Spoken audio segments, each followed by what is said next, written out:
Hi, I'm Richard Ramos, founder of Parents on a Mission, a leadership movement for gang prevention. And today I want to talk to you about a subject, the secret to getting the gang out of the gang member. Now you might say, well, Richard, is that even possible? Yes, it is, and it happens all the time. But I want to ask you a question. When was the last time you went to a gang conference and heard somebody talking about that subject? I mean, we know that every year thousands of gang members are leaving the gang all the time. We know that kids never stay in the gang all their life, but we never hear this subject addressed. So let me give you the statistics of those kids that are leaving the gang every year. Oh, that's right. That's right, I forgot. Nobody's counting. See, we're counting the number of kids who are joining the gang, but why is it that nobody's counting the kids and keeping track of who's leaving the gang? Don't you find that odd? I do. We know the risk factors for kids who are going to join a gang. We know the hand signs. We know what the graffiti says and what it means. We know the names of the gangs. We know the geography and the territory and the turf. We even know the different methods of how kids join gangs, but we don't know how many kids are leaving gangs. We don't know why they're leaving or how it is that they're ready and how we can recognize those that are ready to leave. And so that's what I want to talk about, what the secret is to knowing who those kids are and how you can pull that gang mentality out of gang members and see them leave the gang. I mean, you and I who are practitioners, I'm sure most of you that are watching this obviously are involved in this field. We know that the blood in, blood out mentality is a myth. Yes, it is a myth. Is it true that some gang members will die or be killed if they leave? Yes, it is true in some cases. Maybe you could even say in many cases, but not in all cases. It doesn't apply to everybody. Everybody that leaves the gang doesn't get killed, doesn't die. I mean, think about it. If we believe that, if we really believe that myth, then what's the point of our programs? What's the point of making any effort of intervention? Why are we talking so much about intervention and prevention if we believe that to pull a kid out of a gang means he's going to die? The truth is, it's because it's a myth. And also, if we really believed that it was about blood in and blood out, wouldn't we have a responsibility to put more of our time and more of our effort into prevention? Well, you can think about that. But the fact is, part of our role, those of us that are involved in this industry, is to educate and to inform. But it's also keeping track, or shouldn't we be keeping track of the numbers of our success? Shouldn't we be keeping track of the data of all the kids that are also leaving the gangs? But here's another question I want you to think about. If we decided to do that, or if you decided to do that, like I have, where would you go to get that information? Where would you go to get that data? Who's counting? And so I plan on doing that. And when I get the data, I'll be reporting back to you. So let's go ahead now and look at this subject of the secret to getting the gang out of gang members. And let's look at some of the reasons, some of the common reasons about why kids leave gangs. First is a job. Sure, you probably have heard of, most of you I'm sure have heard of Father Greg Boyle and his program, Homeboy Industries, and the great work that he's done around this philosophy that nothing stops a bullet like a job, and he has built a powerful and a wonderful program to help gang members with a job. Now, some of them leave the gang, some of them don't, but a job many times is a reason why some gang members leave a job. And then the next one, of course, is the same thing, our programs. There are all kinds of programs, different programs all around the country. And the purpose of that program is to help intervene into the lives of young people or older people, gang members, to get them to leave the gang. Another reason that sometimes young people leave the gang is they join the military. Now, I know some of you might say, well, Richard, you know there's gangs in the military. Well, I know that. But again, it's not true in every case. Every gang member that joins the military to escape the gang on the street doesn't end up getting involved in a gang in the military. Sometimes the discipline and the sense of belonging and the rapport and the camaraderie that they find in the military resolves the issue and they leave the gang. Another reason that gang members leave the gang is because of a changed environment. If some parents have the means to leave the neighborhood that they're in, to leave the school and leave the environment where there's a lot of pressure, or maybe they're being bullied, or they're growing up in the culture of the gang lifestyle, sometimes some kids are lucky enough that their parents or some other circumstance happens and they leave the environment and they leave the gang. It's another reason. And then another one, of course, is education. It's true that sometimes education, kids begin to apply the talent that they have, the knowledge that they have, or the ability that they have to get knowledge, whether it's in high school or junior college or sometimes university. And because of the education they gain, they wake up, something snaps inside, they begin to really realize who they really are, and they see different, and they leave the gang. So again, this doesn't happen, none of these things happen in every gang member that leaves. There may be some other reasons I left out, but these are just general reasons how some gang members end up leaving the gang. So all of these things are what I call the outside in approach. And the truth about this is that after years of practicing these kinds of things, or programs if you want to call them, the truth is we have very little results. We have some results, but little results. So why is that? Why are these things producing such little results? Well, because they don't get at the root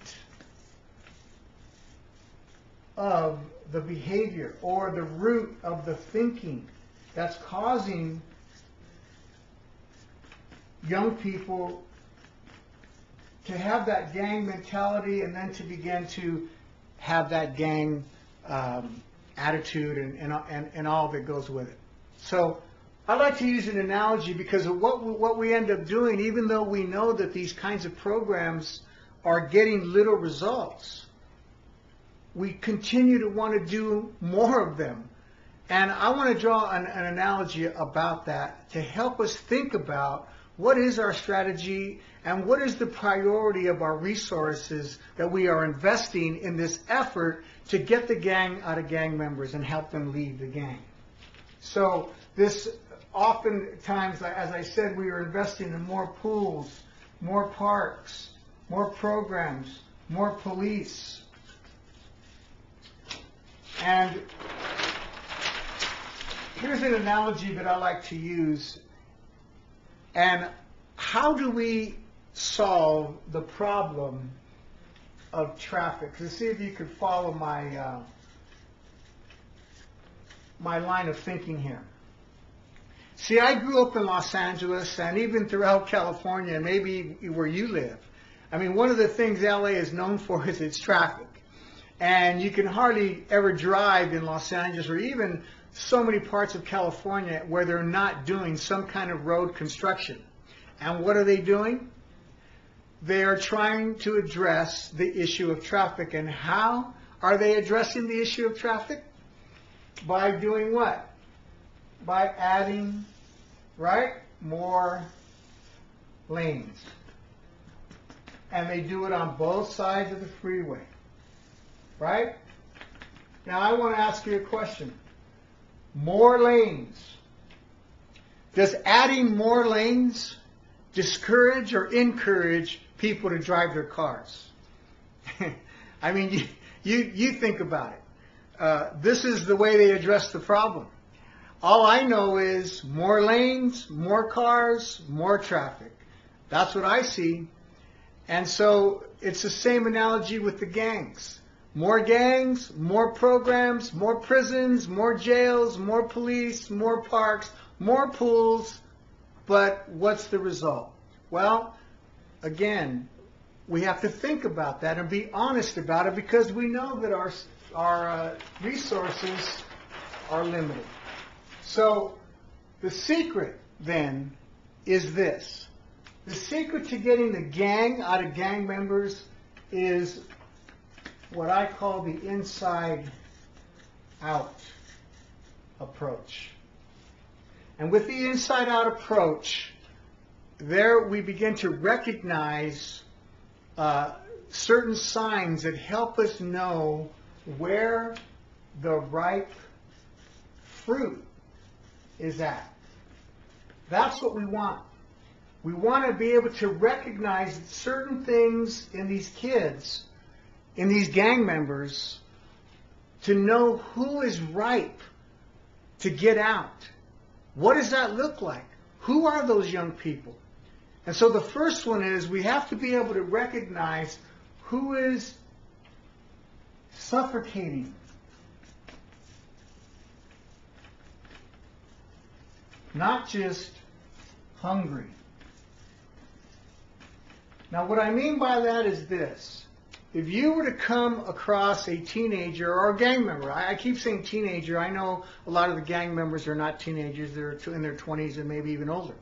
So a gang member, if you were to come across a gang member and he was both starving and suffocating, which need would you meet first? Or better yet, which need would he want you to meet first?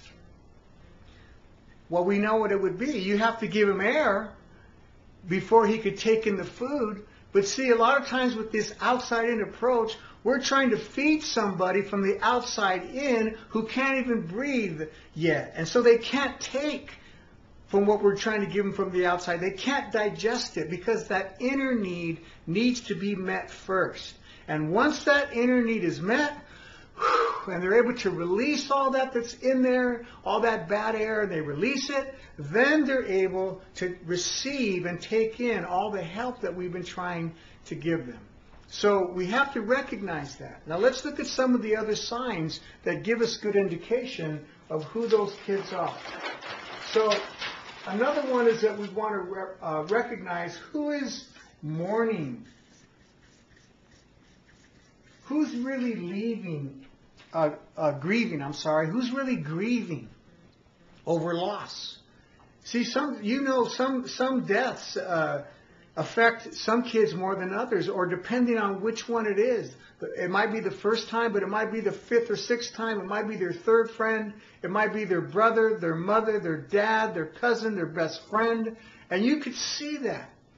All of a sudden, they are really mourning. They are really grieving the loss. And what's going on? Something is going on inside. Something's going on inside of them. That's ripe fruit. That's a field of fertile ground that we can work in. We can begin to plant seeds there. We can begin to water those seeds and cultivate and nurture that relationship and help that person to come out of the gang, to get that gang mentality out, pull it out by the roots, because there's an opening there through a loss, through, it could be divorce or death, whatever it is. It's affected them from the inside out. Another one is new parenting or parent responsibility.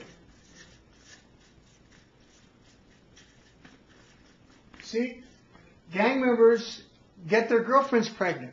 And I've seen this have an effect on gang members, whether it's girls or guys, or both. And then all of a sudden, something happens. They begin to start thinking about their life. They begin to start thinking about a new life. They begin to start thinking about what they're going to do and whether or not they want to be around to help raise that child. Now, I know that some of you are probably saying, oh, Richard, you know those dudes, man. Those dudes, they get these girls pregnant all the time, and they just leave, and they go get other girls pregnant. Okay, fair enough. That's true, but not in all cases. In some cases, when these guys get their girlfriends pregnant, they want to be a dad. They want to change their life. Guess what? They want out. They want to leave. You know what they need? They need help. What's that called? That's called ripe fruit.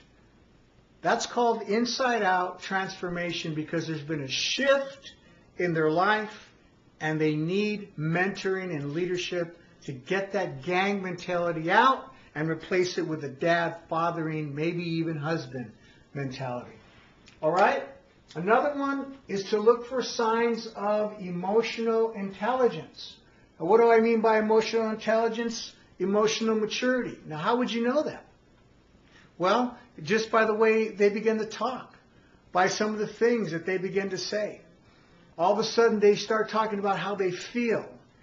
They talk about they care about this, or they've been thinking about this or that they're starting to wonder about certain things. What's happening inside? They're maturing, they're growing, however that happens, but you see signs of emotional intelligence, emotional maturity, emotional growth. That's fertile ground. That's ripe fruit. Another one is signs of emotionally burned out. I mean, some of these kids get burned out. I think about this girl who came into my office. When I first met her at the teen center, I was running for gang members. She was mean. She was nasty. She was ornery. She hated everybody. She didn't like me. She disrespected me. And she would beat up any girl, anybody that would look at her wrong. In 2-3 seconds, she'd be on them. And she was just mean. What did I do? I treated her the way I always treat gang members. I gave her respect. I made her respect me. I gave her unconditional love, and I did not react to her ugliness toward me personally. I responded professionally. And after years of planting those seeds and watering those seeds and cultivating that relationship, there was a few years went by where I did not see her, and then one night she burst into my office crying, broken down, weeping, and telling me that she was wanting to graduate. She wasn't going to graduate. A lot of her friends were graduating, and she was feeling bad because they were making fun of her and saying, we're going to graduate and you're not, and they were capping on her, and she was all broken down. What is that? That's called being emotionally burned out. And that's what she told me. She was tired of being hard. She was tired of being ugly and negative. She was tired of what was going on in her home with all that anger and arguing and fighting. She was tired. She was emotionally burned out. That's ripe fruit. That's how kids leave gangs. That's what we're looking for. So, what's some of the evidence or examples that I can talk about regarding this? Well, I have a few right here. Maybe you read or heard of the book Outcry in the Barrio by Freddie Garcia. Freddie passed on a few years ago, but his story about hardcore gang membership and how he came out of that. Or maybe you've read the autobiography of Malcolm X. Now, I know that Malcolm X wasn't necessarily a gang member, but he was a hardcore criminal, mean and nasty and racist. But yet, something happened in him. And his story is powerful of personal transformation. Or maybe you've heard of the book The Black Hand, the story of Rene Boxer Enriquez. one of the top lieutenants and generals in the Mexican mafia, and how he turned his life around and got out, and now wrote a book to want to get the story out, tell the truth of what's going on in prison, and help young people avoid it. Or there's Robert Renteria, his book, From the Barrio to the Boardroom, and a former East LA gang member, and how he left the gang, woke up, and created his own business, became a very successful businessman, and to this day he runs a foundation, and he's written a curriculum for teenagers, and a comic book about his life, along with this book of his story. Or there's Reynaldo Berrios, who wrote the book Cholo Style, and he talks about his transformation from being a gang member, and he created the magazine Mi Vida Loca, and he traveled throughout California and different places in the country interviewing rival gang members and telling their story of what's really going on in the hood and getting inside the mind of these gang members. Powerful story. Or maybe you've read my book, Gang Prevention in Schools, the ultimate guide for teachers and parents on how to keep kids out of gangs. And I tell my story, and I tell the story of all kinds of other gang members that have come out. But the thing about it, what you're going to find in all these stories, and there's other stories, these are just people that have taken the time to write their story. Maybe you've heard of Nicky Cruz, Run Baby Run, or Sonny Arganzoni, the founder of Victory Outreach, probably the world leader in bringing gang members out of gangs, and his book, Once a Junkie. But what are you going to find in there? In every case, you find a turning point of something that I've mentioned here, of a sign where somebody was able to reach into their life, give them the guidance and direction that they needed, and they came out of, left the gang, and did not die. So, let's go on here. So our job then is to seek and find the right fruit before it dies on the vine. That's our job. That's what we need to be doing. Now, I know that everybody can't do that. Not everybody's cut out for that. But here's what I want to say to all of you community leaders that are watching this video. Communities need to place more value on the front line field workers. Now, this is easy to talk about, isn't it? What does that make you think about right away? How we undervalue our field workers today. How we don't pay them well. We don't take care of them well. We don't give them access or citizenship. The illegal immigrants, which I don't want to get into that issue, but the fact is, who is picking the fruit? Who is harvesting the harvest? And the fact is, without those field workers out there breaking their backs every day and every year, the grocery stores would be empty and the farmers would be losing millions of dollars because there would be nobody out there picking the fruit. You see, and so we can't do that with human beings. We've got to begin to value more those people that are willing to get out there on the front line, seek and find the right fruit before it dies, before it goes to prison, and pull those young people out of those gangs. Pick that right fruit. But see, this is not a Monday through Friday 9 to 5 job. This job is Friday night at 3 o'clock in the morning, Saturday night, 24/7, all hours of the day, picking up, dropping off, finding out, going to jail, visiting in prison. It's work. And these kinds of people deserve to be well paid. We've got to think about where are we investing the limited resources of our community. And if we believe that we can turn gang members around, we've got to invest in those that are out there seeking and finding those that are ready and ripe to leave the gang mentality. So, let me end by giving you the 4-step process of how this works, okay? 4 simple steps of how you do this. 1 is reaching out, right? We can't wait for the gang members to come to us and to our program. We take it to them. Like I said, like I used to do, 1 o'clock in the morning, find out where they hang out, find out where they're smoking weed, find out where they're drinking, doing whatever they do, and get there, build relationships, shake their hand, put your arm around them and say, hey man, I care about you, here's something I want to invite you to, and you reach out. Second in that, we are recruiting. Reverse recruiting, right? I mean, what do the gang members do? Who are they recruiting?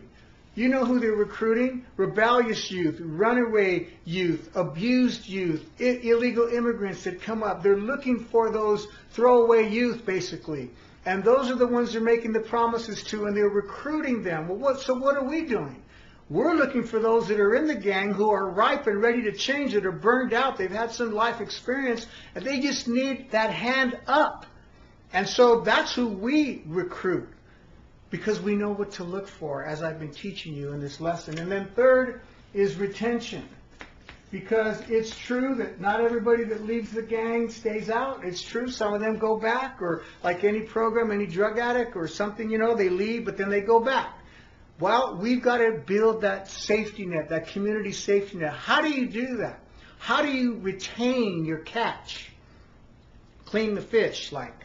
You know, you cast the net, pull in the fish, and then you've got to clean them.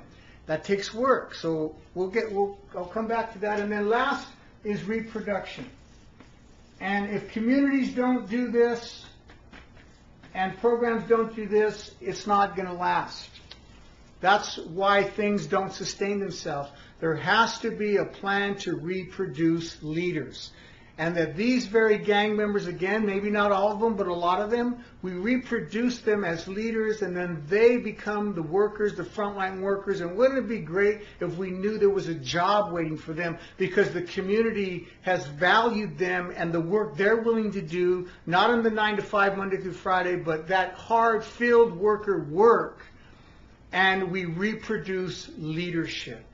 And so that's a simple 4-step process that I'm going to come back in the next video and talk more in depth about each one of these steps and how you can build it and solidify it so that it will work.